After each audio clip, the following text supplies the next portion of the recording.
भाई हमारी पूर्ति अगर लकड़ी से सूखी जड़ी पेड़ी लकड़ी से हो रही है तो वो गैस दूसरों के काम आ जाएगी। जलेबी ऐसी भी जो बाजार में नहीं बल्कि चूल्हे में बनाई जाती है।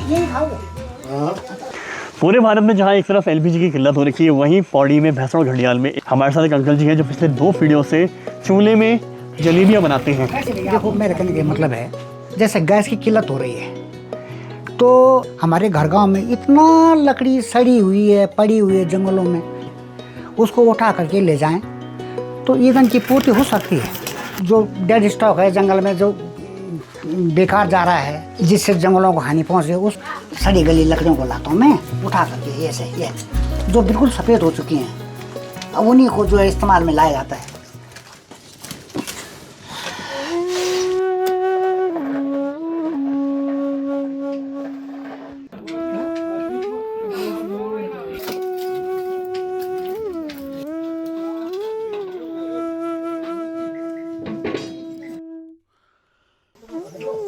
यहाँ पे मैं हूँ 65 वर्षीय श्री वीरेंद्र सिंह रावत जी के साथ, जो रोज़ 4 किलोमीटर चल के निशनी से यहाँ भैंसवाड़ा घड़ियाल में आते हैं अपनी पुश्तैनी मिठाई की दुकान में, जिसमें आज भी चूल्हे पे जलेबी बनाई जाती है। बात करें उनकी सेल की तो यहाँ पे डेली लोगों की काफ़ी भीड़ लगती है। मैं यहाँ पे 3 घंटे से वेट कर रहा हूँ जलेबी का, और अभी फ्रेश जलेबी जैसे कि आप देख रहे हैं बन रही है यहाँ पे। उसके अलावा जब यहाँ पे घड़ियाल देवता का मेला लगता है तो इनकी 4 से 5 क्विंटल डेली मेले के समय में इनकी सेल होती है। आओ जी, खाओ खाओ। ये ठंडी मिट्टी तो मुझसे समझ नहीं मेरा ये है। ये अंकल जी का चूल्हा है, ये अंकल जी जलेबी बना रहे हैं। वो अंकल जी का वहाँ पे आप बैटर देख सकते हैं, और यहाँ पे अंकल जी की चाशनी है जिसमें वो जलेबी को और मीठा बनाते हैं। वीरेंद्र सिंह रावत जी एक बहुत बड़ी मिसाल है। आप खुद एक ब्रांच पोस्ट मास्टर हैं और उन्होंने पलायन से बढ़िया यहाँ रह के अपने व्यवसाय को आगे बढ़ाना सही समझा। देखो मैं यहाँ पर व्यवसाय कर रहा हूँ, यहाँ पे मेरे को जो है मेरा शाम का गुजारा इस व्यवसाय से हो रहा है। अगर मैं बाहर भी जाता तो मैंने गुजारा है तो करना था, सही बात है। उसकी पूर्ति तो मैंने वहाँ पर भी करनी थी। भाई यहाँ वहाँ ऐसा है कि थोड़ा और ज़्यादा पैसा आता, यहाँ पर थोड़ा कम आ रहा है, परंतु शांति प्रिय ढंग से अपना काम तो चल रहा है। वहाँ पर भी हमने काम ही करना था, फ्री का किसी ने नहीं देना था हमें। वहाँ ऐसा भी नहीं कहेगा कोई कि तू बैठ जा भाई मैं तेरे को जो है फ्री का पैसा दूँ। मेहनत तो वहाँ पर भी करनी थी। जब यहाँ पर मेहनत करके निकल रहा है तो हमें पलायन करने से क्या मतलब दिक्कत नहीं है, केवल हमारी मेहनत में फर्क है। हमको तो यहाँ पर लगभग 2 पीढ़ियाँ कट गई, 80-85 साल से ऊपर हो गए हैं। सुबह से आ जाता हूँ मैं, तब शाम को जाता हूँ। अभी देखो 1 राउंड खत्म हो गया, दूसरा राउंड चल रहा है, तैयार हो रहा है। चीनी डाल दी मैंने, अब इसके बाद फिर मैदा बनाऊंगा, उसके बाद सेकंड राउंड चलेगा। ये शाम तक चलता रहेगा कार्यक्रम। तो आपकी जैसे पहले दुकान थी, हाँ, तो पहले दुकान में आप क्या क्या बनाते थे? और पहले तो हर कोई चीज़ लड्डू वगैरह बनाते थे, मिठाई बना लेते थे, पर अब उतनी बिक्री नहीं रह गई जी। इसलिए नहीं रह गई कि अब सब फास्ट फूड में आ गए लोग।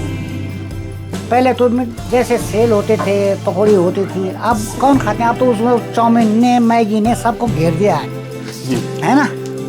एक तरह से मतलब जो हमारी जो पुरानी डिशेस थी पहाड़ी, जो पुरानी मिठाइयाँ थी वो सारी खत्म होती, पहाड़ी व्यंजन जो है खत्म होते जा रहे हैं, अब फास्ट फूड में आ गया है। शाम को घर जाता हूँ मैं तो जब अंधेरा हो जाता तब जाता हूँ, तब तक आते जाते लोग रहते हैं ना। और जंगल में डर ना कुछ नहीं है। जानवर हमला वैसे नहीं करता है आदमी पे। हाँ, लापरवाही पे रहेगा। अगर गिरा पड़ा है कहीं पर, आदमी सो गया है तो जानवर आकर अपना निवाला बना देगा। आदमी चाहता है कि हम कुछ ना करें, सब कुछ हमारे मुंह पर आए। जैसे सपोज आज बिजली न होने के कारण पंप सेट नहीं चला, हाँ, पानी नहीं आया, पर हम उस मेन स्रोत पर तो जा ही सकते हैं जहाँ से हम पहले लाते थे।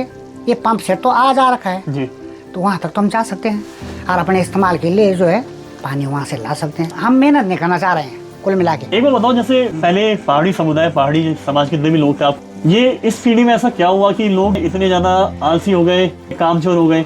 ऐसा क्या हुआ पिछले 20-30 साल में? देखो ऐसा है कि जब सुविधाएं हो रही हैं ना, मेरे कहने का मतलब ये है कि जब हमारे 10 कदम पर पानी है तो हम 50 कदम दूर जाने की तो हमें जरूरत नहीं, क्योंकि हम 10 कदम पे हमारी पूर्ति हो रही है। तो आपने कभी, आपका मन नहीं करा कि बाहर चले जाओ, रोड आ गई, पलायन कर दो, सुविधाएं, सुख सुविधाएं, होटल? देखो ऐसा है, पहले की अपेक्षा पहले ठीक था व्यवसाय, इसलिए था पैदल सड़क थी, आवत जावत काफ़ी था, पलायन भी नहीं था, लोग घास लकड़ी के लिए जाते थे, अपनी खेती बाड़ी करते थे, तो उस समय पलायन पर ज़्यादा वो फोकस नहीं था। हर एक आदमी कहता चलो यार अपना व्यवसाय कर ले। अब आज की डेट में हर एक आदमी जो है नौकरी ढूंढ रहा है कि मुझको नौकरी मिल जाए। और सभी नौकरी करेंगे भाई तो इस व्यवसाय को कौन करेगा? सवाल इस बात का है। आज की डेट में ना तो सबको नौकरी मिलेगी, नहीं मिल सकती हैं। हमारे देश की इतनी जनसंख्या है, इतनी जनसंख्या के लिए नौकरी का उपलब्ध होना बहुत मुश्किल है। पर रहा सवाल अपना व्यवसाय का, आदमी मतलब है कि अपने गुजारे के लायक अगर काम करना चाहे अपना गुजारा आराम से कर सकता है। देखो साहब आप सोचो ना, हर एक आदमी कह रहा है आज की डेट में कि हम साहब स्टोन्स हो गया हमारे शरीर में, बीपी बढ़ गई, शुगर हो गया। आप सोचो कि उसी राशन को नेपाली लोग खा रहे हैं, उनको तो शुगर भी नहीं है, बीपी भी नहीं है, स्टोन्स भी नहीं है, वो जिंदगी जी रहे हैं, स्वस्थ हैं बिल्कुल, है ना। चढ़ाई पर भी जो है 1 क्विंटल लोड ले रहे हैं, मतलब क्विंटल की बोरी को जो है पीठ में लगा कर चढ़ाई चढ़ रहे हैं। हमारे शरीर के टॉप सेंस जो है पसीने के रूप में बाहर आ रहे हैं, उनके जो काम कर रहे हैं, हार्ड वर्क कर रहे हैं, तो बॉडी फ्रेश हो रही है। अब हमारा तो शरीर में सब वही जम रहा है, बाहर पसीना तो निकल ही नहीं रहा है, जो कुछ खा रहे हैं गरिष्ठ हो रहा है वो।